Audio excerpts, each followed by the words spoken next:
This week on Silver Screen, we're looking at a variety of ways you can get involved in school, have a review of a new app for the lunchroom, and profile a senior athlete who's rolling his way to success. Good afternoon, Dutch Fork. Today is Friday, September 23rd, and your Silver Screen Report starts now.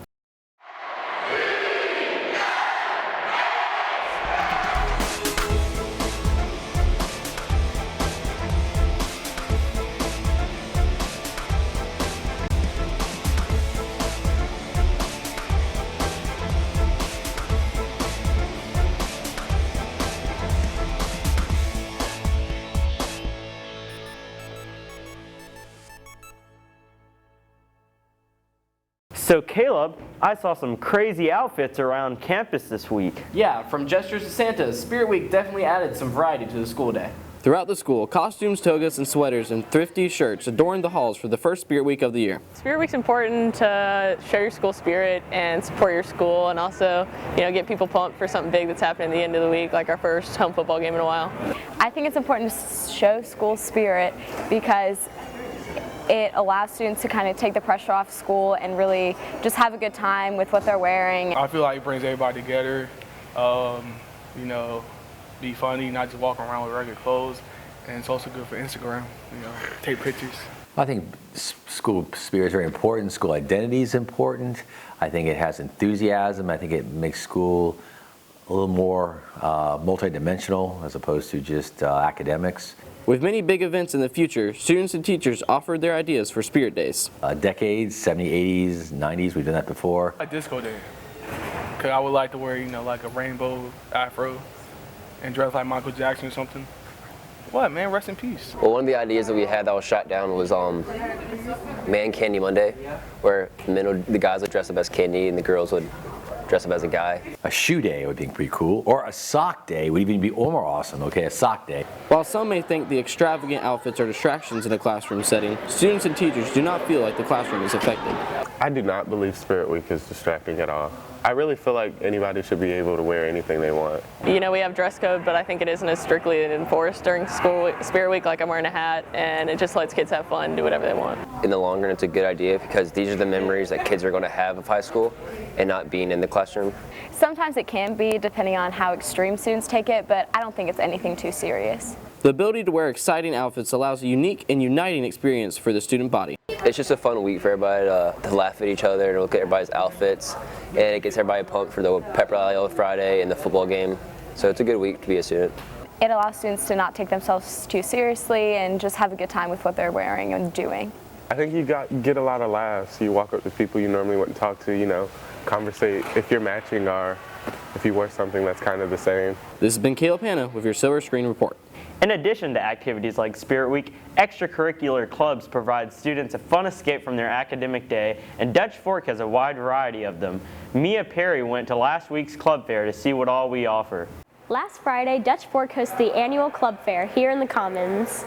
Club Fair is an opportunity for all of the student clubs that are here at Dutch Fork High School to come together and try to get new membership here in their club. So it's like a big gathering of clubs to just sort of say what each club does and help promote each club. It helps the students have a better understanding of all the clubs that are available. They set up presentations, tables, and just all these sorts of things that are used to draw people in, to make them interested in their club. Clubs are a great way for students to experience something new. This is my first time joining a club, and I just want to see how it feels. What is it like? It's a great way to meet new friends and people that you wouldn't meet in normal classes. Everybody knows each other and everybody is really comfortable just doing what they love doing, and I think that's just a really great thing for kids to have. It allows new kids to the school and people who have not experienced everything that's offered at Dutch Fork a chance to see what's offered and allow them to join anything that they're interested in. Getting involved with a club is knowledgeable and helpful for all students. A lot of students don't have a place to call home, so a club is a good way for them to get involved in school activities. They help students benefit themselves socially, and some clubs they help benefit them knowledge-wise. People can get to know each other like in each club and like get to know what's the club about. This has been Mia Perry with your Silver Screen Report. National Art Honor Society is a club that allows students to expand their involvement in the arts. Sam Aaron has more.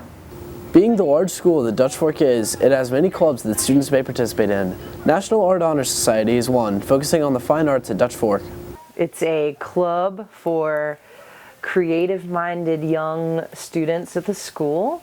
I expect to get out of this new friends, because like I said, lots of people can just come together, even if they're not already in an art class or if they're in a different art class than you. Everyone can just come together and be friends with each other and be artistic with everyone.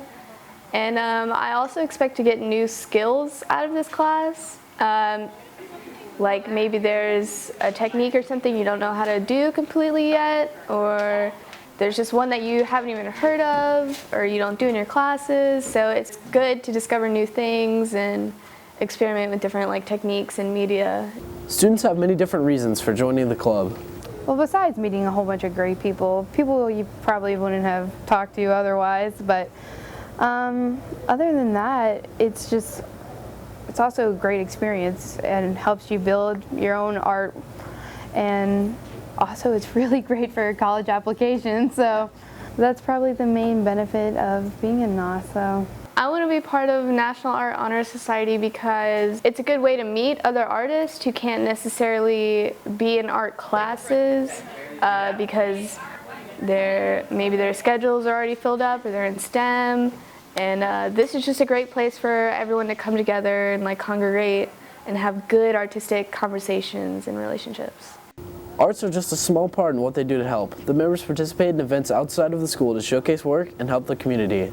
I think we're planning on 1 or 2 field trips this year, and then just honestly a whole bunch of art projects. That's probably like the main pro to NASO. Some activities we already have planned. I know we're going to the like pet shelter, like Palmetto Lifeline, and we're going to be taking pictures of animals that need to be adopted, and we're going to paint them and just make artwork, portraits of them to help them get adopted, and they're going to be auctioned off. This has been Sam Aaron with your Silver Screen Report. The SAT word of the week is revere, a verb meaning to esteem, show difference, or respect. For this week's Kids in the Hall, we asked students about their hidden talents.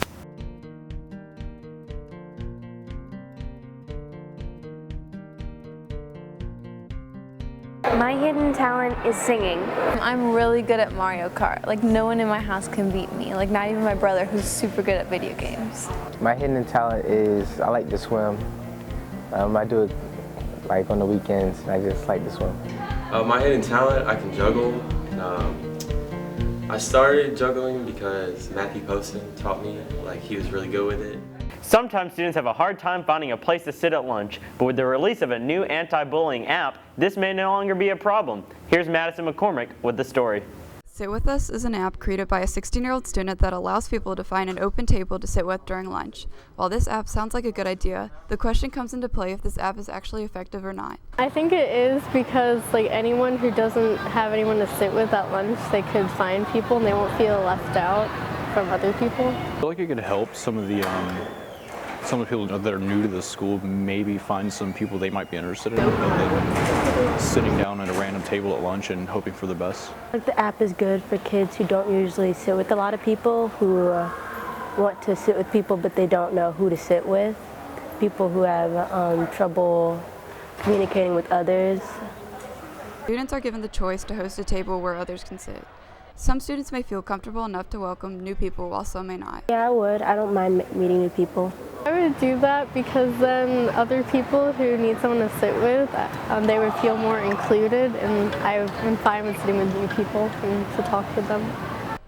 While Sit With Us creates a great opportunity for students to make friends, it also opens the possibility of students being bullied. I guess there could be some people who were prone to use an app like that. I think if they could be assured that people would use it for good purposes, they'd be likely to use it, but if it just turned into another way to bully somebody, I think that would be a bad deal.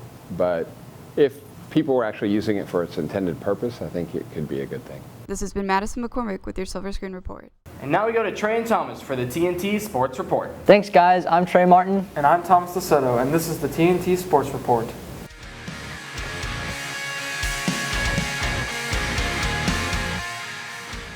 Here's a rundown of this week's results. Cross country participated in the Body Shop Invitational Wednesday at Lexington High School.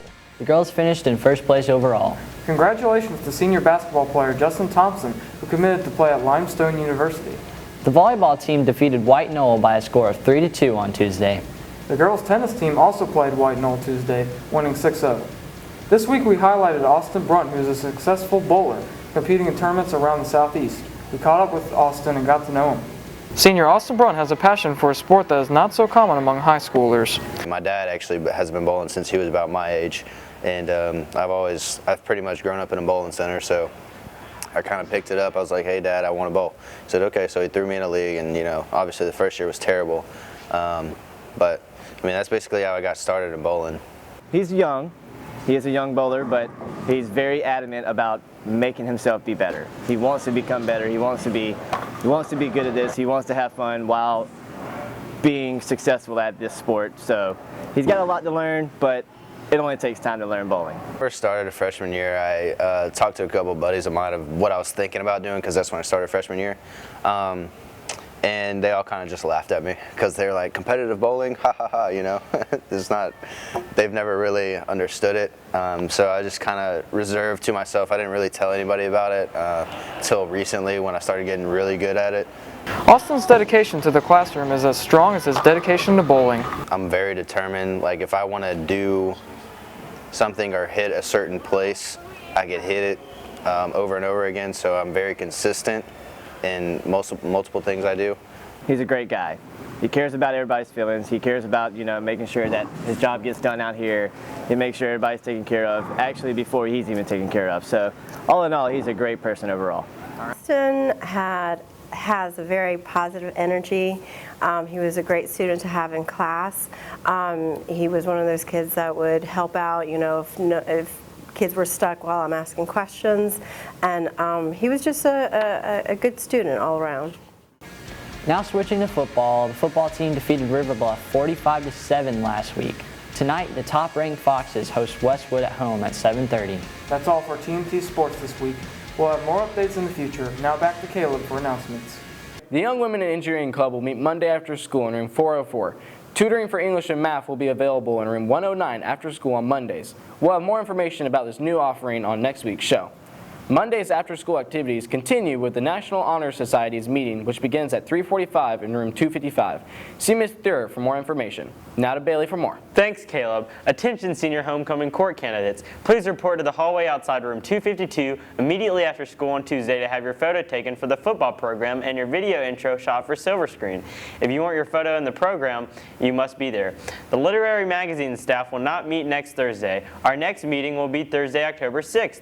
All are welcome. See Miss Medlock Green in room 252 for more information. Thanks for watching. We'll see you next Friday. Last week's Kids in the Hall, we ask students about their hidden talents. Thanks for watching. We'll see you next time.